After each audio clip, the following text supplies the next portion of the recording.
Antes de presentar a Diana, quería daros alguna información de esta práctica que de vez en cuando os voy anunciando.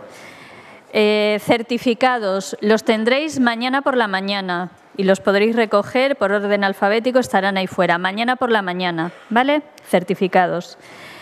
Esta tarde tenemos una actividad complementaria que es la presentación de un libro y será bueno, pues a continuación de las ponencias de la tarde. Luego os daré más información. Entonces, por si os queréis sumar, y yo creo que sí que es algo muy interesante para todos. Que llevéis los identificadores a las 12 cuando salgamos al café. Y que seguimos esperando vuestras aportaciones para la línea del tiempo, que hay mucho espacio, hay mucho hueco. Entonces, por favor, pensad y completad la línea del tiempo. Y luego os voy a dar datos para que seamos todos conscientes del peso que tiene la educación en los museos y de los que somos. O sea, del grupo que somos. Os diré que solamente ayer se inscribieron 100 personas más en el Congreso virtual, está en 1.200. Me parece que es considerable teniendo en cuenta que aquí somos casi otras 200. Y en el total de retransmisión en directo, que yo os dije hubo un pico como de 600 personas al mismo tiempo, pero el global de personas que en un momento dado nos siguieron ayer en directo está en 2.716. Entonces, me parece que son cifras también para que nos hacen pensar. A mí me da un poco de escalofríos, pero bueno, o sea, somos muchos. Bueno, Diana, os presento ya a Diana Alderoqui, que es un auténtico placer y un honor tenerla aquí con nosotros. Un gusto que haya aceptado la invitación. Diana Alderoqui trabaja en educación en museos desde hace más de 30 años ya. O sea, es una de nuestras veteranas, veterana. Con lo cual, una experiencia que, en fin, que todos esperamos que empiece, que comparta. Bueno, estudió Educación e Historia del Arte en la Universidad Hebrea de Jerusalén, doctora en Psicología Básica por la Universidad Autónoma de Madrid en 2009 con el tema de museos interactivos. Inició su actividad en el Museo de Israel como educadora. Desde el año 89 trabaja en el Departamento de Educación del Bloomfield Science Museum de Jerusalén, desarrollando programas y exposiciones. Ha desempeñado el rol de curadora educativa en equipos de diseño de exposiciones para distintos públicos. Es directora de evaluación en el museo. Remarco palabras: curadora, evaluación, directora de evaluación en el museo. Y está a cargo de los estudios de público y de la evaluación de programas y exhibiciones. Forma parte del comité asesor de los congresos de educación de ICOM en Israel y del Fórum de Interpretación en Israel, en el que participan parques nacionales y museos de historia y arqueología. Ha publicado numerosos artículos y ha participado, como podéis imaginar, en numerosos congresos de interpretación y educación en museos, tanto en Israel, Estados Unidos, Ecuador, México y ahora en España. Pues muchísimas gracias, Diana, y te dejamos. Gracias. Pedí que me pongan un micrófono porque me voy a tener que mover, ¿eh? Así que, bueno, después de esta presentación, que en realidad la escribí yo, pero que sí me refleja, porque en realidad pensé mucho cómo hablarles, porque con los otros ponentes que vienen, la mayoría de arte, y veniendo de un museo de ciencias, entonces traté de ubicarme en la parte que nos es común a todos, que es la educación en museos, y pensarla desde ese lugar. Lo que también quería decir es que me dirijo a ustedes, y también me lo pregunto yo, ¿cómo podemos ser agentes de cambio, pero también dentro del museo? O sea, estamos cambiando o tratando de cambiar o influir en las personas con las cuales tenemos contacto, pero también creo que, bueno, los 30 años no vienen en vano, es también ver un poco de cómo tocamos las distintas organizaciones, las distintas instituciones en las que trabajamos, y lo voy a volver a repetir porque para mí es muy importante marcar lugares de influencia y decir, bueno, cuando ya lo logramos, pasarnos a otro lugar.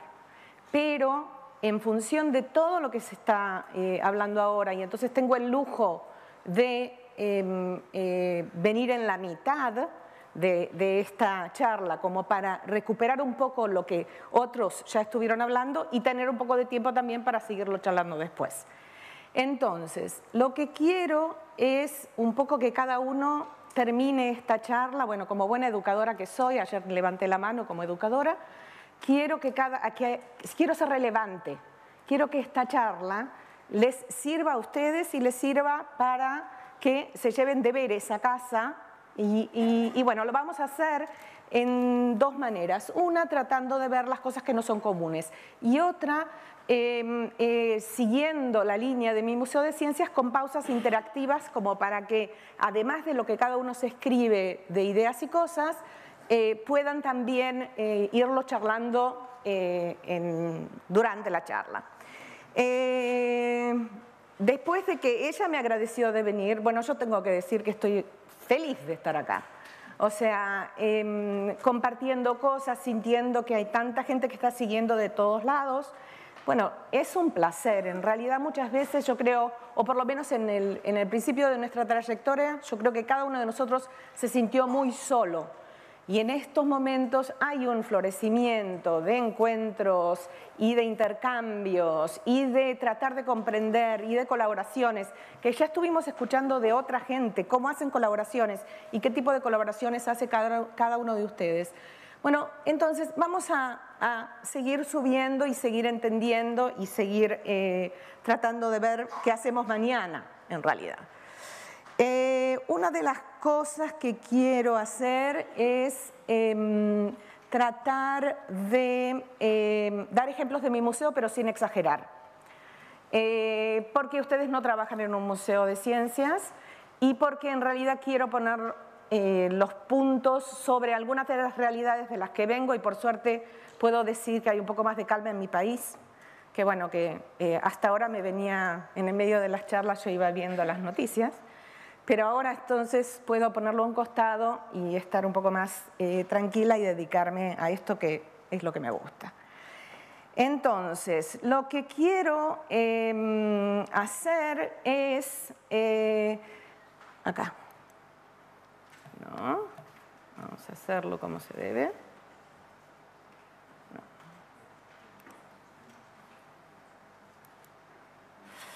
Tomar ejemplos, y eso lo hice en mi video comunicación cortita, en realidad usar la arquitectura para ubicarnos, porque en nuestro tema, que es el dentro y fuera del museo, entonces pensé, ¿cómo me siento relevante? ¿Cómo puedo hacer para tratar de englobar todas las ideas que queremos decir? Y entonces busco y encuentro en George Perec en el año 1974 en su libro Espacios de Espacios, lo conocen, ¿no es cierto? En resumidas cuentas, los espacios se han multiplicado, fragmentado y diversificado. Los hay de todos los tamaños y especies, para todos los usos y todas las funciones. Vivir es pasar de un espacio a otro, haciendo lo posible para no golpearse.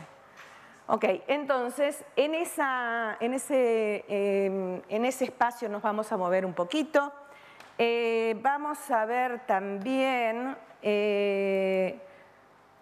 estamos dentro y fuera del museo y yo estoy adentro de la letra D. Entonces voy a tratar de dar algunas de las situaciones actuales como yo la veo y empiezo por nuestros temas. Y nuestros temas cuando son nuestros temas de educadores en museos, para mí es importante ponerlo al principio, es la educación en el museo.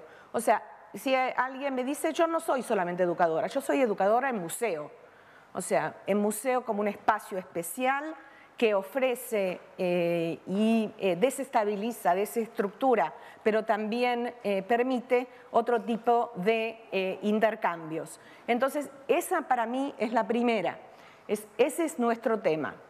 El segundo tema sería educación científica, artística, histórica, arqueológica o lo que les interese. Y creo que uno de nuestros temas es el impacto social. Digamos como que mi museo creo que tenemos en nuestra cotidianeidad nuestro impacto social, pero la verdad que comparando con algunas cosas que se están haciendo, que estuvimos escuchando, siento que tengo que no competir con esas cosas porque realmente no es la única. O sea, estamos en una situación determinada dentro de la ciudad de Jerusalén, trabajamos con estar en Jerusalén y estar en un país chico, y en ese tipo de cosas queremos seguir trabajando, pero digamos como que nuestro tema sería cómo tratar de ver la ciencia como parte de la cultura. Digamos, si estos serían los temas que nos son comunes a todos, en mi museo también está esa parte de la ciencia como parte de la cultura y a veces lo logramos más y a veces lo logramos menos. O sea, creo que en este momento, y me ayuda también lo que otros compañeros han dicho, me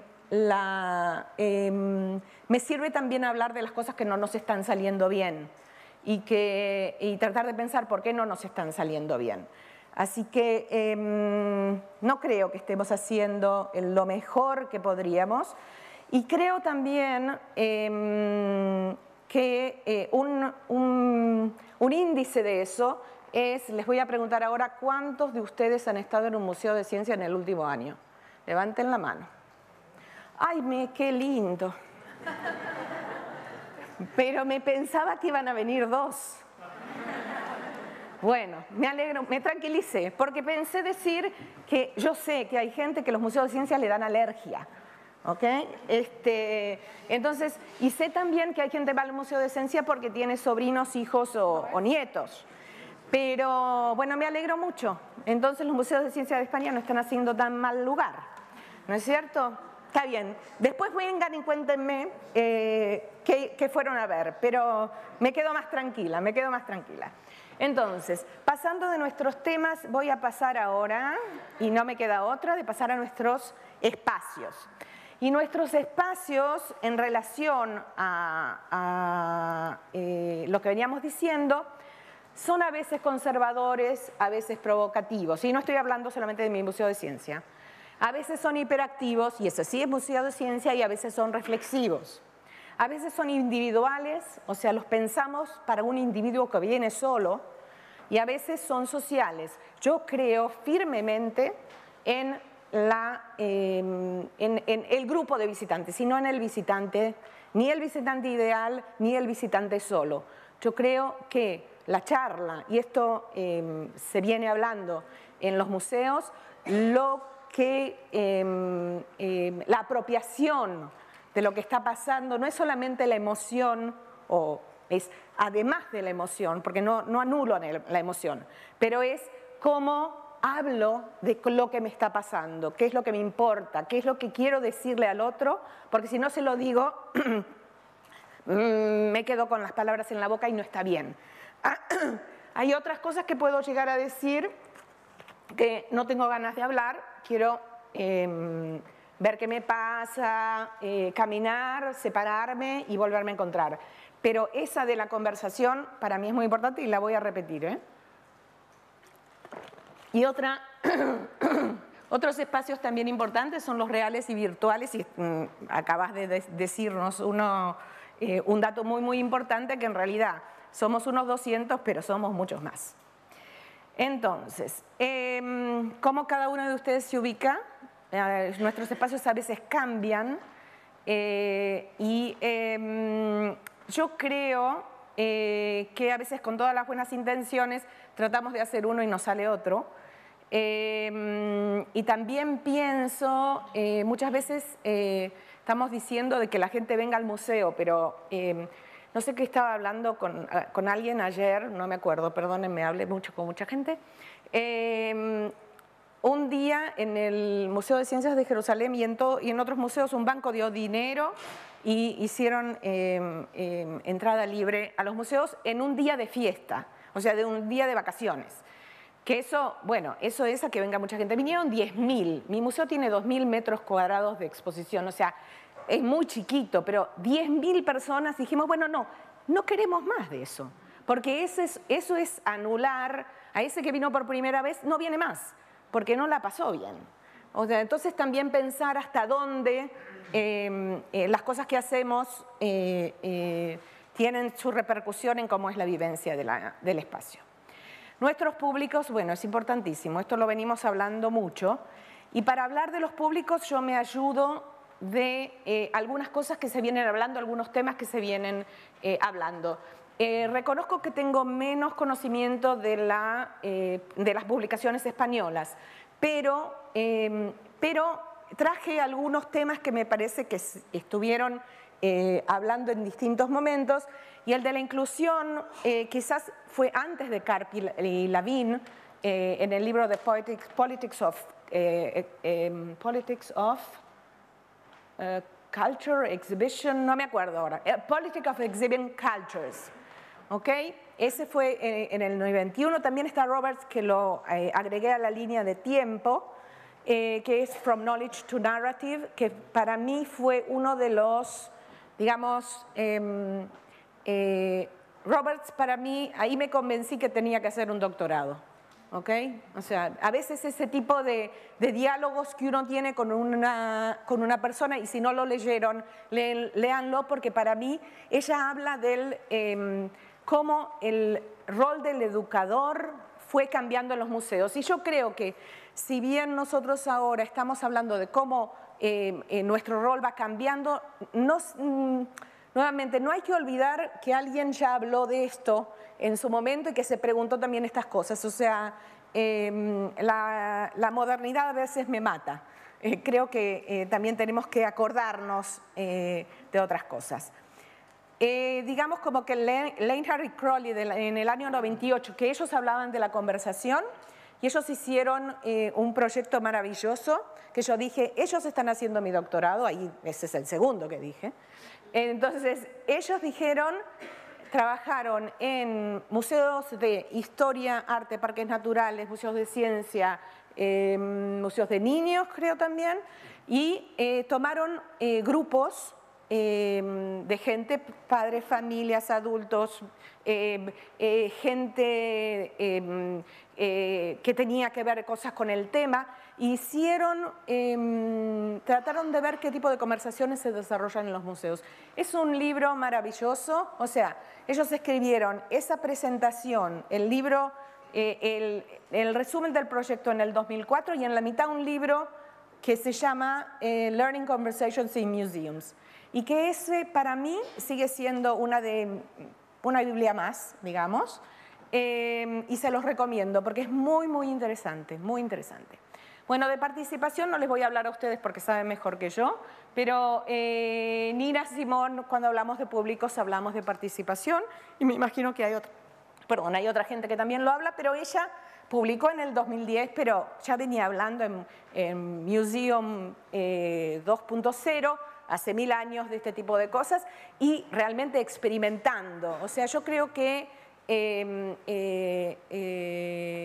esos experimentos de los que estuvimos hablando y esas innovaciones de las que estuvimos hablando, a través de Nina Simón, que escribe todo, documenta todo, tiene una pluma fácil, digamos, a pesar de que ella escribe en la ordenadora, y es un placer. En realidad ese tipo de cosas son muy, muy valiosas, y ahora, después de ser consultora, ahora es directora de un museo y está haciendo cosas preciosas. Tiene una charla en el TED, no sé si la escucharon, ¿vieron la charla en el TED de Nina? O sea, vale la pena también. Y ella habla de cómo transformó un museo de arte e historia que tenía un número de visitantes muy, muy pequeño a una cosa muy, muy activa y muy, muy participativa, muy, muy cambiante y muy interesante. Y bueno, interpretación, que Tilden habla en el año 1957 de interpretación, y hablan particularmente de los parques naturales en Estados Unidos. Y tratando de ubicarme y de tratar de ver cómo me imagino a ustedes como interlocutores, también estuve leyendo a Mesaros. ¿Alguien la conoce a Mesaros? Tiene una tesis maravillosa. ¿Cómo se dice disruptive? disruptiva, ¿ok? Y si no la conocen, conózcanla, porque ella habla de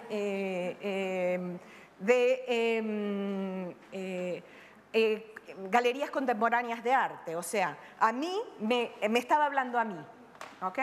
O sea, me estaba hablando a mí y me imagino que les estaba hablando también a ustedes, pero ella habla de interpretación y qué tipo de interpretación queremos en los museos y qué tipo de interpretación no queremos en los museos. O sea, no es cualquier interpretación, sino hay un tipo de interpretación que nos tenemos que preguntar cuál es. A mí me sirvió. Vamos a ver, ojalá a ustedes también les sirva.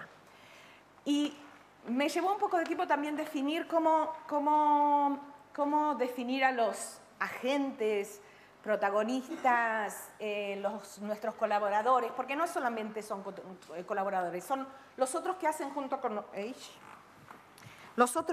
junto con nosotros. ¿Los protagonistas está bien? Sí, él me ayuda. ¿Ok? Entonces, estos serían los protagonistas que en realidad no creo que esto defina actualmente, creo que me quedé un poco corta, pero digamos como que estamos totalmente de acuerdo todos que la educación en museos es una profesión, tenemos que hacerla un poco más académica, pero creo que tenemos buenas chances y tenemos socios adentro y afuera. Artistas, escuelas, centros comunitarios, otros museos. Digamos como que estos serían los protagonistas, pero me gustaría también que empecemos a pensar a ver si hay otros protagonistas, quizás en esta sala o quizás en otras salas, con los que intentar también colaborar. Y ayer también vimos varios ejemplos de eso, ¿no es cierto? Gente que busca colaboraciones, que sostiene colaboraciones, que permite colaboraciones, y eso es una parte interesante. Bueno, entonces ahora llego a esas imágenes de la arquitectura que yo estoy tratando de utilizar para repensarnos. Y entonces llego a las puertas y veo también que hay puertas que están cerradas, pero hay puertas que también hemos abierto, ¿no es cierto? ¿Cada uno abrió una puerta? ¿Sí? A ver, ahora necesito una pausa interactiva. Cada uno se anota las puertas cerradas y las puertas que ya ha abierto. O sea, en dos listitas. Les doy 1 minuto y medio, 2 minutos. Úsenlo para pensar y escriban al final. Pero primero, las puertas que encontramos cerradas, y no me digan la económica porque esa no va, porque esa la sabemos todos y porque esa no nos ayuda a abrirlas. ¿Ok? ¿Cuáles? Aún así, además de la económica, y acá estoy hablando de museos pequeños y museos grandes. Yo creo que durante toda la charla y de las charlas que van a venir, estamos entendiendo que los museos grandes tienen sus oportunidades y sus problemas, y los museos pequeños tienen sus oportunidades y sus problemas. Una galería chiquitita como la de Adela hace mucho ruido, porque es chiquitita y porque puede hacer y porque tiene con 2 personas un empuje y una conciencia de qué es lo que quieren hacer. Y a veces en los museos grandes tenemos que hacer toda la vuelta. O sea, me callo la boca, las puertas cerradas y abiertas.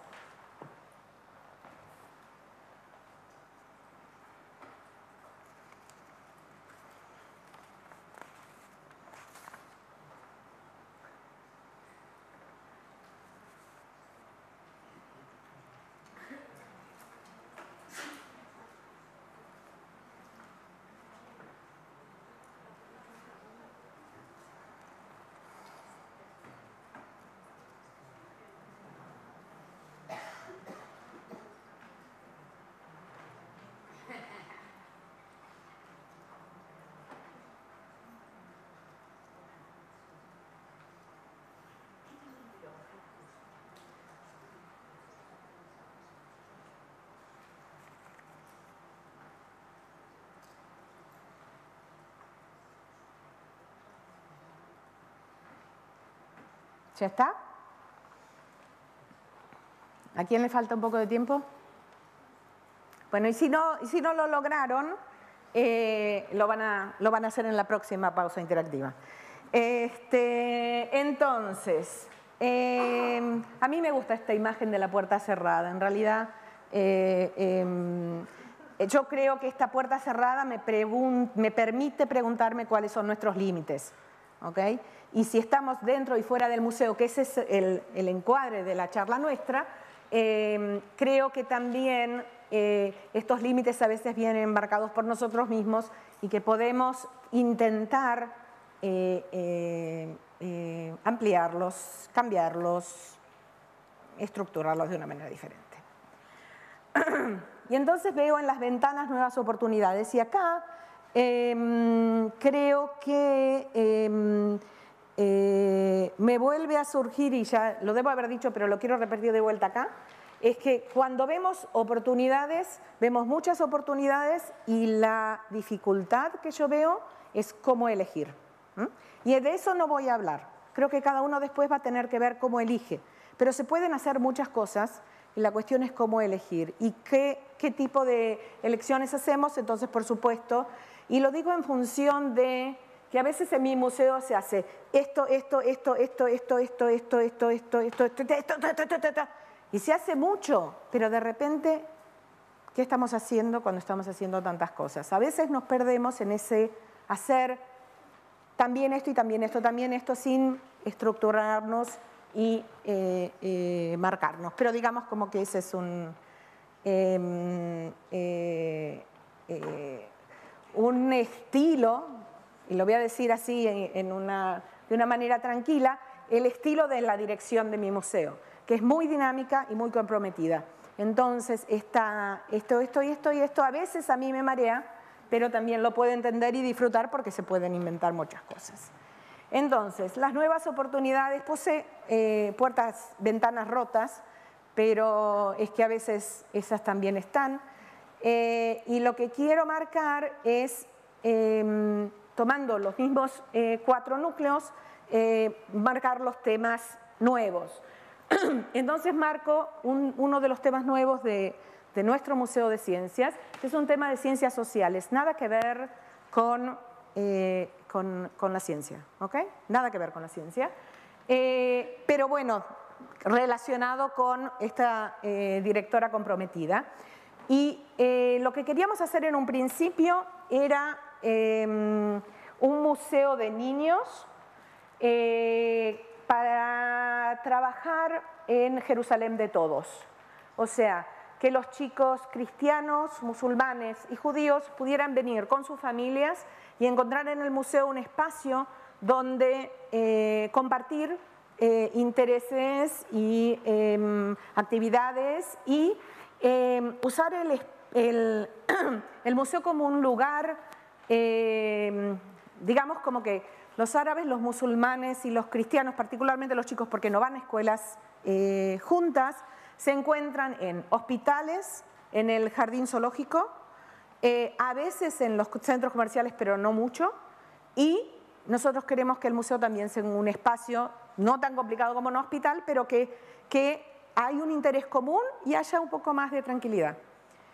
Entonces, el museo trabaja desde que se inauguró con cédulas en 3 idiomas. O sea que también si no está el otro, el idioma del otro está, y el idioma es parte muy importante de la cultura del otro.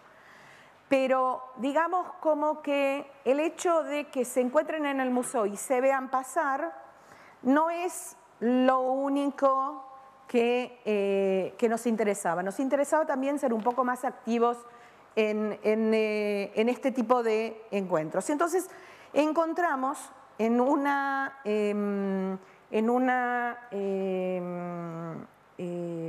conferencia sobre educación para la paz una exhibición de Peace Education Projects, que es un grupo holandés que trabaja en exposiciones educativas para la paz. Y hicimos una adaptación a nuestro museo que lo llamamos El laberinto para la paz, acerca de conflictos, cómo surgen y cómo solucionarlos. En realidad fue un proyecto muy, muy interesante, está documentado en un artículo de Curator que salió en el mes de julio, que Dani Friedberg, que era el co-curador, porque estaba también Rula Jury, que era la co-curadora, porque queríamos que 2 curadores hagan el trabajo, y escribimos con Dani este resumen, y también creo que lo pongo como nuevos temas que se lo acerca a mi museo, y creo que cada uno de ustedes debe tener un nuevo tema que quiere tomar, porque este tema nos cambió al museo. O sea, el museo ya había empezado a tomar temas de ciencias sociales, pero es que ahora los tomamos más con un poco de experiencia, con un poco de nuevas colaboraciones, con un poco de nuevos campos. Y también estructuró un tipo de diálogo diferente dentro del museo, y también, por ejemplo, en un taller de chicos árabes y chicos judíos juntos, que antes se hacían para estar juntos y compartir y comer tortas de cada uno, ahora se habla un poco más, se aprende el idioma, hay otro tipo de relación que, bueno, que hay que hacer mucho más de este tipo de cosas para que no sucedan las cosas que nos están pasando, pero que ya es parte de la identidad de mi museo, y por eso lo traigo en los nuevos temas. Y planteo acá una cosa que me imagino que a algunos les queda cómodo, a algunos les queda incómodo, pero lo traigo porque hablar de museos híbridos y de esas, cómo hacer un buen contacto en arte y ciencia, o cómo hacer en arte e historia, cómo hacer arte electrónica, cómo hacer todo ese tipo de cosas que son interesantísimas, porque en cada uno de esos espacios uno se puede, sin perder su identidad, agrandarse y divertirse. Y uno de los temas nuestros también es arte e historia, donde lo común es la imaginación y la creatividad, o sea, porque los científicos, a pesar de que a veces no los tenemos como eso, son muy imaginativos, tienen mucha imaginación. Entonces, en ese tipo de cosas a veces nosotros hacemos, ya hace 5 años, unos congresos que tienen que ver con temas que no son comunes, por ejemplo, el vacío o la nada, los modelos, que sirven también para historia y sirven también para ciencia. Junto con eso, les voy a dar otro ejemplo de una cosa que no sé cómo va a surgir porque se inaugura mañana, que es una curadora de arte contemporáneo que trabaja en el tema de la relación entre el hombre y la máquina, y esa es una exposición de arte contemporáneo dentro de nuestro museo. No tengo la menor idea cómo va a surgir, porque la curadora explícitamente pidió que no se ponga ninguna valla entre las obras y los visitantes, y nuestros visitantes están acostumbrados a tocar todo. Entonces, realmente, bueno, se los comentaré en otro momento, pero yo tengo un poco de miedo porque no sé cómo va a surgir. O sea, qué tipo de colaboraciones se hacen y cómo se hacen esas colaboraciones, hay que pensarlas. No cualquier colaboración y, bueno, ojalá que nos vaya bien. Nuevos espacios. Nuevas relaciones con los espacios y los tiempos. Y acá traigo dos ejemplos pequeñitos. Uno es, ¿ustedes tienen casas abiertas? O sea, que es que empezó siendo como un proyecto para aprender la arquitectura de la ciudad, ¿no? Creo que hay en Nueva York, en Jerusalén ya hubo, en Jerusalén y en Tel Aviv hubo ya 5 o 6 años, es una fiesta. O sea, gente particular que tiene una casa preciosa que se lo hizo un arquitecto, la abre. Pero otra gente que tiene la casa cerrada y que vive en Jerusalén y que de repente tiene el Instituto de Ciencia Bíblica o el Instituto de la Iglesia Dominicana, que en general está cerrada al público y que tienen un archivo precioso de fotos de Jerusalén antigua, o la primera iglesia de la no sé qué, de la no sé cuánto, o las renovaciones que se hace, cómo conservar, cómo no, es un placer. Y entonces eso lo traigo en función a los nuevos espacios. Los nuevos espacios que en general a veces son, cuando a veces yo me preguntaba por qué, no sé cómo decirlo, pero quizás digo una cosa que no está bien, pero mi impresión cuando yo recién empezaba era que en Italia no había tanta tradición de educación en museos, porque el museo está en la calle. ¿Okay? O sea, no tienen que acercar a la gente al arte porque lo tienen ahí delante. Por ahí ahora hay un poco más, no estoy al tanto, pero esa era como mi imaginación. A veces hay que sacarlo afuera. Entonces, ese es un espacio, casas abiertas, ver no solamente la arquitectura, sino la gente que vive dentro de esas casas y por qué les es importante vivir, por ejemplo, en Jerusalén. Les juro que es si ustedes pueden venir en septiembre a Jerusalén, vengan a eso. Es divino, divino, divino. Y otra de las cosas que les voy a decir por la cuestión esta de los espacios es una colaboración con un grupo que se llama Salamanca, que no son españoles, que son argentinos que viven en Israel, Laura y Diego, que son divinos, maravillosos, preciosos, gestores culturales fantásticos. Lo que hicieron una cosa que se llamaba nota al pie de página, y entonces ellos se instalaban en distintos lugares y hacían una intervención de una noche, pero cambiaban completamente el espacio. Entonces agarraban un ministerio, un museo, una cosa en ruinas, y llamaban a artistas para que trabajen, y era un río de gente, realmente un río de gente y una cosa muy, muy, muy intensa.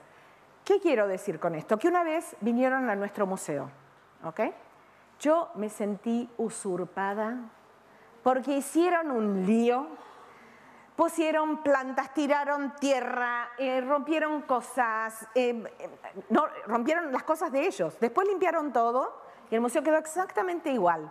Pero fue una experiencia complicada. O sea, ese diálogo de un pensamiento muy anarquista de parte de ellos y nosotros, bueno, vuelvo a decirlo, la ciencia a veces es conservadora y es autoritaria y hay que ver cómo se hace con eso.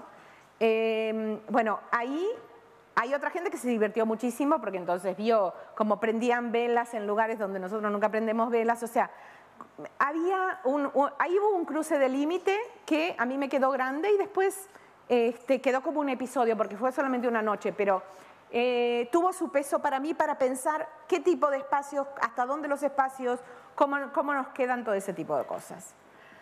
Bueno, y acá llegó una cosa que yo, una vez nuestra directora nos contó que en una reunión de directores de museos les hicieron un ejercicio de qué pasaría si el museo no existe. Eso se los comenté en la videocomunicación los que lo vieron. ¿Cómo cambiaría nuestro rol? Y es una pregunta teórica, pero creo que tiene varias respuestas.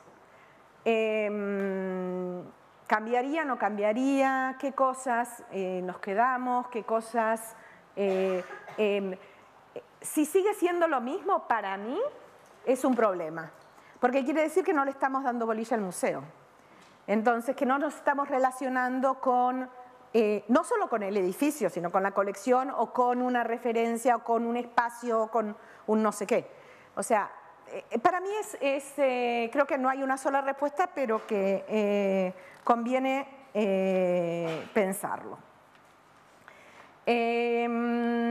Bueno, ¿seguimos? Nuevos públicos. Vuelvo a decir acá no tengo mucho para decirles. Me lo digo a mí. Entonces digo que yo quiero contactos nuevos con el público, no solamente nuevos públicos. Nuevos públicos hay más, pero yo creo que también hay que pensar cómo nos relacionamos con el público que ya viene y que ya acude a nuestro museo, que ya se lo apropia. Y por ahí me lo digo a mí, pero quizás también les sirve bien a ustedes, de cómo establecer experiencias inolvidables. Y no estoy diciendo, una vez uno de nuestros educadores dijo, si querés que venga la gente, hace algo con sexo, y entonces ahí van a venir seguro. Pero no es lo que queremos hacer. O sea, ¿cómo queremos hacer que nuestro museo atraiga cosas y siga con su identidad? Entonces, ¿cómo crear esas experiencias inolvidables? Todavía me lo sigo preguntando y a veces con aciertos y a veces con menos aciertos. acción conjunta y acción social, vuelvo a decir, me lo digo a mí. Yo creo que algunos de ustedes ya lo están haciendo perfecto, nosotros todavía no, así que esta es para mí. Esta no, el que se la necesite que se la agarre, pero esta es para mí. Y creo que nuevos protagonistas, y acá digo dos, y me siento un poco institucionalizada, pero creo que estas son las que resalto desde mi lugar. Creo que las comisiones de educación en museos, por lo que estuve charlando con alguna de las gentes, ya lo están haciendo. O sea, este congreso es una reunión, hay otras que son locales, hay otras que son nacionales. Es realmente una fiesta eso. Pero nosotros dentro de todo tenemos una nueva, que es muy ambiciosa. Les estaba hablando de que hay cosas locales dentro de Jerusalén. La acción local dentro de Jerusalén es incluir a todas las instituciones culturales, sean del tipo que sean, para crear como un polo para que la gente de Jerusalén y de fuera de Jerusalén venga y no sienta que tiene que elegir a uno en función del otro, sino que tiene una oferta interesante y que puede ir variando y eligiendo. O sea, esa es una de las acciones que llevamos a cabo. La otra es a nivel nacional, que nuevamente acá creo que el Thyssen está haciendo también su trabajito, me imagino que no son ustedes los únicos, pero esto es realmente lo demuestra. Y creo que también está la internacional, que es mucho más fácil ahora que tenemos internet. Y creo que esto me lleva a ver si es esta. Sí. Esto me lleva a una nueva de las cositas que quiero que se lleven a casa, que es instauro el Premio Educación en Museos 2020. Lo instauré acá, no sé cuánta plata es, no importa. Pero me gustaría que cada uno piense qué va a hacer para ganarlo. O sea, ¿cómo nos lo van a dar? Porque si todos hacemos lo mismo, no nos lo van a dar. O sea, como que cada uno se elija dónde quiere influir y se pregunte cada vez que se va a dormir a la noche qué hice hoy por la educación en museos. ¿Ok? Entonces, ese guárdenselo. No, esta no hay que contestarla hoy, porque las aplicaciones vienen más tarde. Pero hay que empezarla a hacer hoy, porque si no, no vamos a llegar al 2020 y por ahí, ¿saben qué? Por ahí lo adelantan y lo tenemos antes y es una maravilla. Bueno, entonces me estoy acercando, me estoy acercando. Y entonces estoy hablando de ampliar nuestros límites. Primero, saber dónde están nuestros límites, después ampliarlos y ser laboratorios de innovación. Lo que estuvimos viendo en estos días, somos laboratorios, algunos más, unos menos, pero somos laboratorios de innovación. Pero lo que quiero también marcar es que no solamente ser laboratorios de innovación, sino armar nuestro saber. Y acá creo que lo que estamos haciendo es aprender de otros. Estamos haciendo a veces crear y compartir conocimiento, pero creo que lo que a mí me es importante es plantear preguntas difíciles. Y las preguntas difíciles no serían ¿cómo se hace esto?, sino cuáles son las preguntas que yo creo que si nosotros la preguntamos, por ahí le sirven también a otro. La preguntamos y buscamos una respuesta posible, ¿no? Y también le puede servir a otro. Entonces, cuando ¿hay alguna pregunta difícil que alguien se puede decir? A ver, alguien que ya se la estuvo pensando, porque no creo, las preguntas difíciles no se dicen así rápidamente, ¿no es cierto?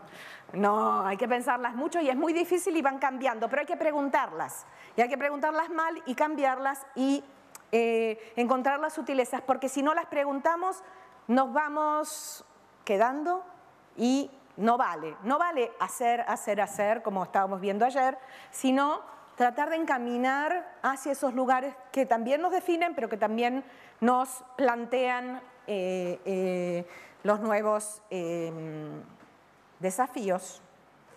Bueno, nos estamos acercando.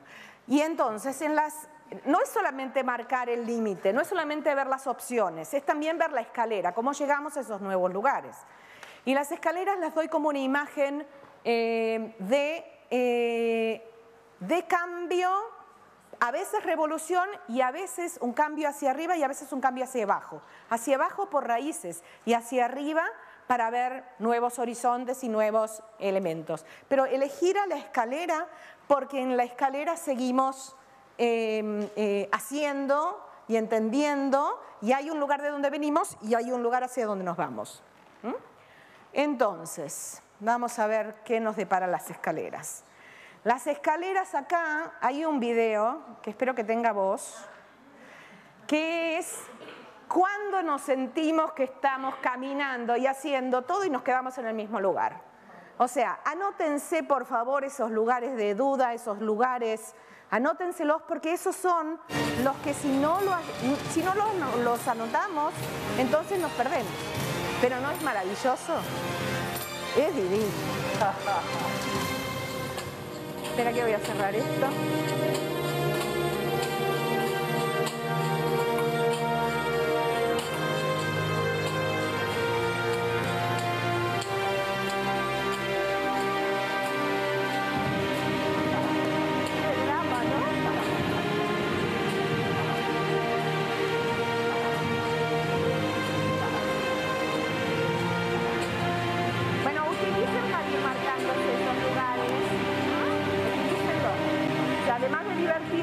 Porque nunca va a llegar, les cuento, no va a llegar. Pero ahí a mí esta es la parte que más me gusta.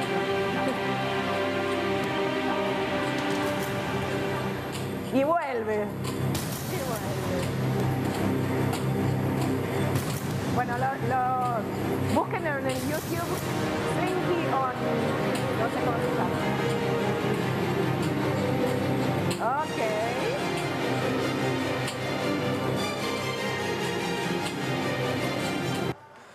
Bueno, a veces nos sentimos así, ¿no?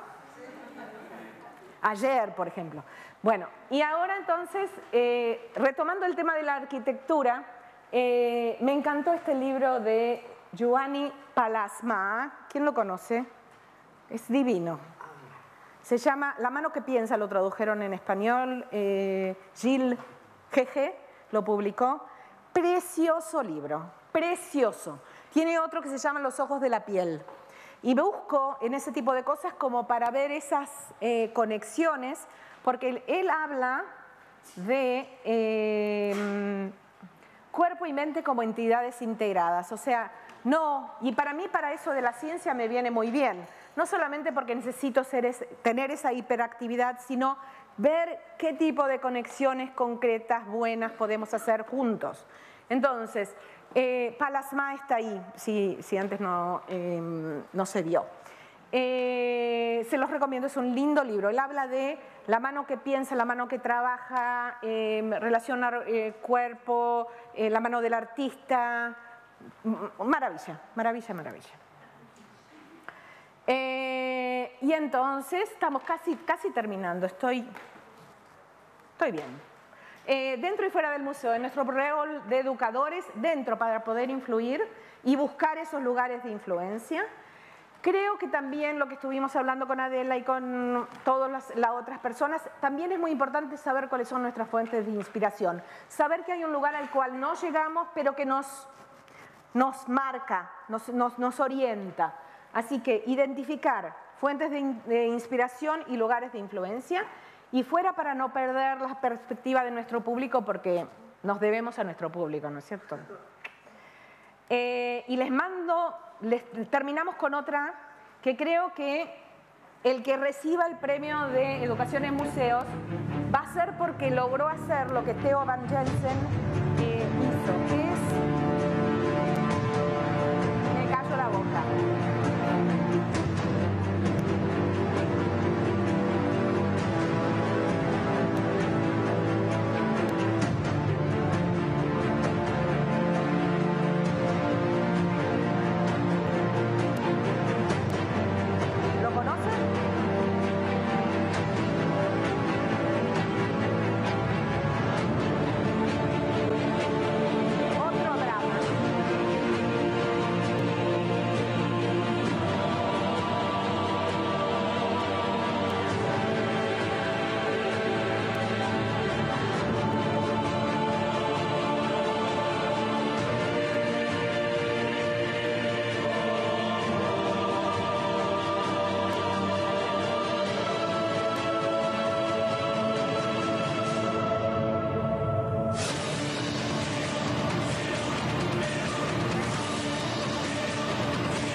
el premio, ¿no es cierto? Ganó el premio. Aquí estoy. Listo.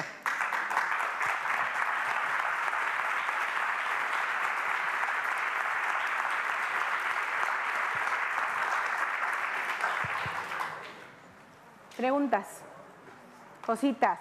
Y en realidad lo que quiero que me digan es las dudas, las preguntas difíciles. O sea, yo les pregunto a ustedes. Sí. Hola, soy Laura, soy hispano-argentina. Mi formación tiene que ver con los museos de ciencias también. Estudié muchos años en el Museo de la Plata, así que empecé a transitar museos en un museo de ciencias. Y luego de la ciencia se me dedica al arte. Me dediqué muchos años a ser profesora, principalmente de adolescentes. Y cuando este museo abrió, en los primeros años, vine aquí y vi los programas educativos y me encantaron. Entonces me fui a mi escuela en la provincia de Buenos Aires y empecé a trabajar para que mis alumnos fueran a museos. Muy en soledad, como dicen ustedes también, ¿no? Hoy veo que el museo está tirando abajo sus barreras y me parece entonces muy importante que se empiece a trabajar, además de para colectivos como pueden ser los inmigrantes y colectivos pequeños, hacer un cambio más grande, digo yo, ¿no? Trabajar, como dijiste vos, con la educación formal y con un proyecto educativo desde un proyecto de país. Por ahí es muy ambicioso lo que pienso. Hoy vivo en España, hice el máster de educación para poder trabajar en escuelas aquí y espero seguir trabajando en esto que me interesa mucho. Mi pregunta para vos, que hace muchos años que estás en museos, es ¿cómo crees que puede ser ese cambio desde el museo para trabajar en colaboración con la educación formal, me refiero, ¿no? Para poder hacer un cambio grande. No sé de España, hablo de mi museo. Mi museo tiene 20 años. Hace 20 años que estamos trabajando en esto y recién ahora lo logramos. Pero lo logramos en función de que alguien dijo, a ver, pero ¿por qué nos tenemos que nosotros a cambiar currículum? O sea, ¿es el rol del museo el cambiar el currículum?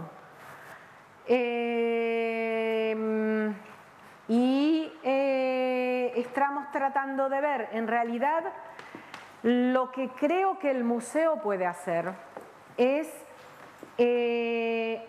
abrir puertas a las escuelas y al ministerio, a otras opciones o a otros lugares donde se puede aprender. Y ver cómo se conecta una cosa con la otra. Porque antes yo podía decir, cuando recién empezábamos, es que hay que venir al museo porque en el museo es divertido y te da otra imagen. Pero, por ejemplo, uno de los chicos nos había dicho en una exposición de matemáticas, dijo, esta no es la matemática que nosotros aprendemos en la escuela. O sea, ¿y de qué nos sirvió eso? Lo hicimos divertir, pero no es la matemática, no es relevante, se lo olvidó. Ahora hablo de otra manera. Ahora yo creo que hace ya varios rato, por ejemplo, los museos de ciencia, no sé los museos de arte, pero los museos de ciencia entienden que ellos no van a cambiar la educación. Lo que pueden hacer es incluirse como una opción interesante e importante. O sea, yo creo que viene como, no como un autoritarismo de parte de los museos, sino como una humildad y como un ofrecer y como un establecer diálogos. Creo que esa es la manera. No decir ustedes acá y nosotros allá, sino no solo hacer juntos, sino ver cómo ustedes siguen haciendo lo que hacen y nosotros nos tomamos algunos espacios, pero siempre en diálogo. Pero diálogo a nivel nacional. O sea, si un museo lo hace con su municipio, está divino y está precioso. Pero si lo puede hacer a nivel nacional, por ahí hay una opción de tratar de no formalizarse, sino de incorporarse al espectro de los lugares de aprendizaje. Creo que es esa, más que nada. O sea, no sé cómo se hace en España, no sé con quién hay que hablar, pero en Israel llevo 20 años y esa fue un poco eso. Perdón, una cosa más. Yo no me refería a cambiar el currículum, sino más bien a hacer proyectos. Digamos, el currículum lo tienen que adaptar desde la escuela, pero sí por ahí el museo yo lo veo más como un lugar desde donde generar proyectos que incluyan a la educación formal y desde ese lugar el proceso de enseñanza-aprendizaje cobra otras dimensiones. Yo creo, te lo digo, te lo marco acá, porque proyectos puntuales hay muchos, pero esos proyectos puntuales se pierden si no tienen continuidad. Y por eso hablo de que el ministerio reconozca el espacio de educación que es el museo. Y eso creo que es lo que tenemos que hacer. Es un salto muy grande. O sea, nuevamente, no es formalizarnos, sino es institucionalizar al museo como lugar de aprendizaje.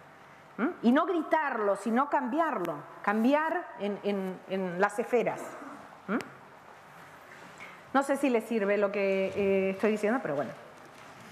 A ver, ¿hay otra pregunta?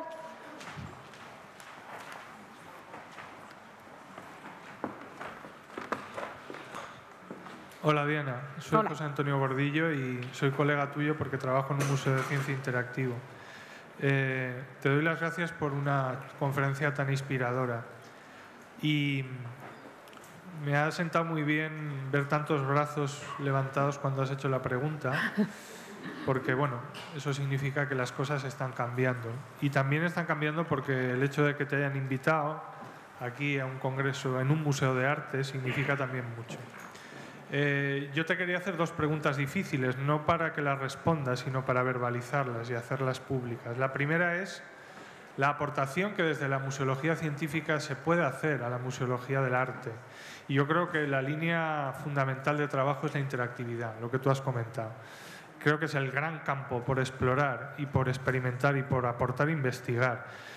Hay intentos, pues eso, clásicos, triviales, limitados, de conferencias temáticas más divergentes, de talleres, de formatos más clásicos, pero yo creo que la línea potente de trabajo, no sé si estarás conmigo, es la de la interactividad, es decir, transformar el arte de 2D a 3D, cosa que se hizo en ciencia cuando Oppenheimer se inventó los Hanson Museum, y yo creo que el arte puede beber mucho de eso y transformar la experiencia de visita en algo radicalmente distinto. También desde la educación, sobre todo desde los niveles educativos más bajos, atacar esa visión divergente desde los sentidos es otra línea de trabajo que creo que puede ser muy fructífera. Y las nuevas tecnologías también nos pueden ayudar mucho.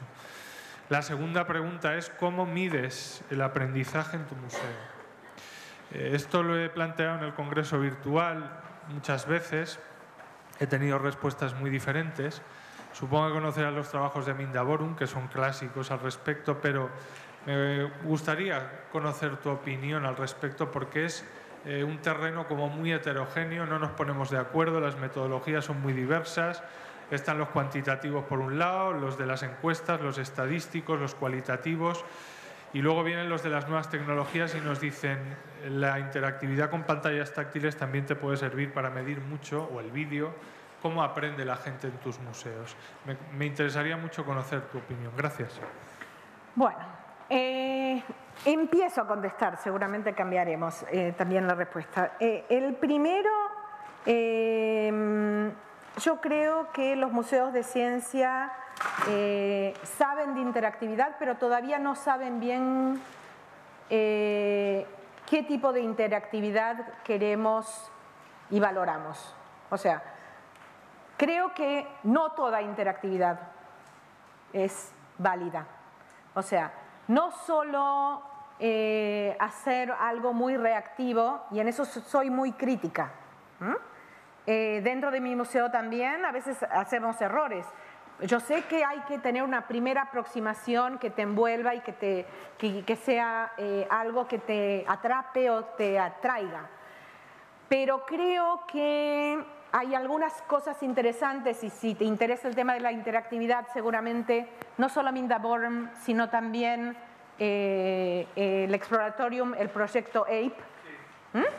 Y ese creo que es interesante porque ahí lo que nos mató a los museos de ciencias es que hacemos interactivos y los planificamos y los construimos y salen mucho dinero.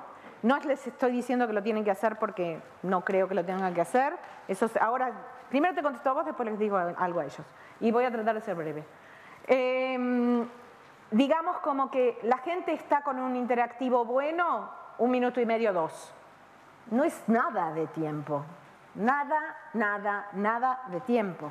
O sea, y entonces es esa búsqueda continua de cómo hacer para que haya interactivos que te permitan seguir investigando y no solamente tocar un botón y seguir. O sea, inclusive Kathleen McDean dijo una cosa de que un interactivo como una palanca puede desarrollar los músculos, pero seguramente no la mente. O sea, soy muy crítica con respecto a la interactividad. No es lo que les quiero mandar de regalo a los museos de arte. Creo que tenemos que saber qué tipo de interactividad, y lo llamo mejor interacción, y eso sí, en eso sí tenemos un diálogo que podemos elaborar. Yo creo que también hay una cosa bidireccional, que también la emoción de los museos de arte no hay que olvidarla en los museos de ciencia. O sea, como que no es solamente lo que nosotros les podemos dar, sino también lo que podemos aprender. Y en ese diálogo ahí estamos. La segunda sería cómo medir el aprendizaje. No te la contesto ahora. Lo único que te digo es que a mí me sirve la conversación. Si en la conversación pueden hablar de las cosas que... pueden hablar de ciencia. Y hay investigaciones que dicen que en el 83% de los módulos de exhibición se habla de los módulos de exhibición. Para mí me es importante. O sea, yo estoy... Y ese es un trabajo de Sue Allen, que habló de qué se habla en un museo de ciencia y las distintas maneras, a veces conceptuales, a veces afectivas, a veces pragmáticas o estratégicas. Para mí, si hablan de lo que es eso, ahí yo puedo medir el aprendizaje. Puedo medirlo también de otras maneras, puedo filmarlos, observarlos, que me cuenten, y conviene, creo, hacer métodos mixtos. O sea, no ser solo de una escuela para poder tener una imagen un poco más amplia. O sea, saber cuánta gente lo logró, pero también saber cómo lo lograron y qué hicieron. O sea, esa sería mi recomendación. Y por eso, a veces, la investigación lleva tiempo.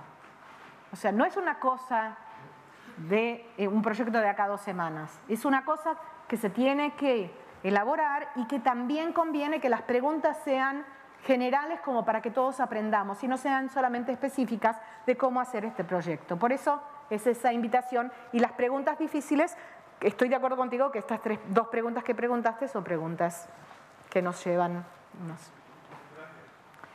¿Listo? Diana?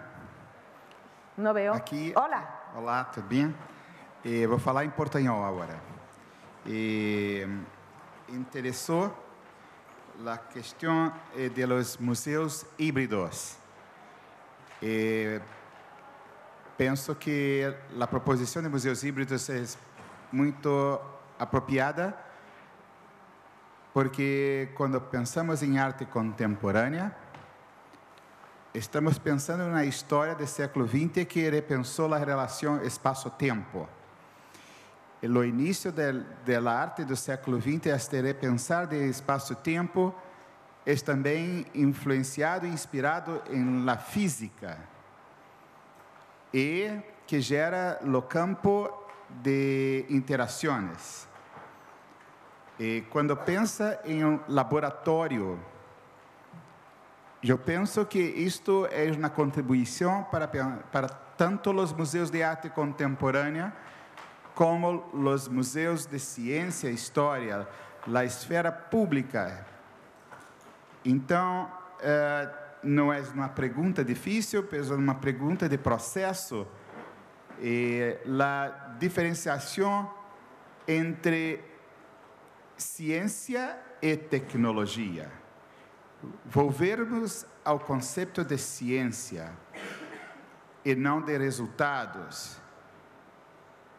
Apresentar uma ideia de tecnologia que somos todos escravos de ser operadores, para buscar um estado pedagógico de sermos curiosos. E sermos curiosos está na proximidade entre estado poético, estado de inventor. E aí estão juntos os cientistas e o poeta. Educar para estados poéticos e educar para estados curiosos. Eu penso que isto pode ser uma concepção interessante a partir de sua fala, principalmente com a escultura deste maravilhoso, que diria, é um cientista ou um artista? Sí, y creo, diste en la tecla, una sola...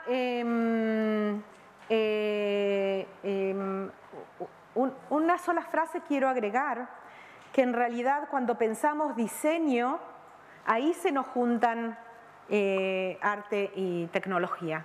Y creo que ahí,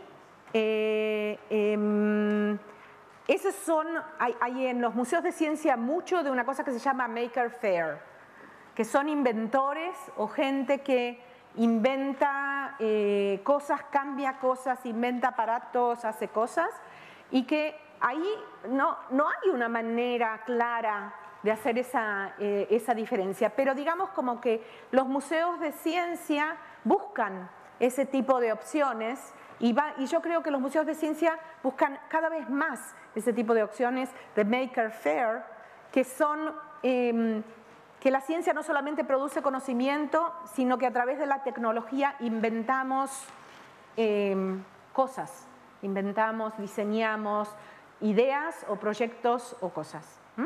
O sea, es un poco eso. Y a veces no se puede, y a veces hay un diálogo que están juntos uno con el otro, y por estar juntos uno con el otro, entonces se pueden desarrollar nuevas conversaciones, ¿entendés? O sea, hay momentos en que están así y no tiene sentido separarlos, y hay momentos en que están uno frente al otro y este hace una cosa y este pregunta. Gracias.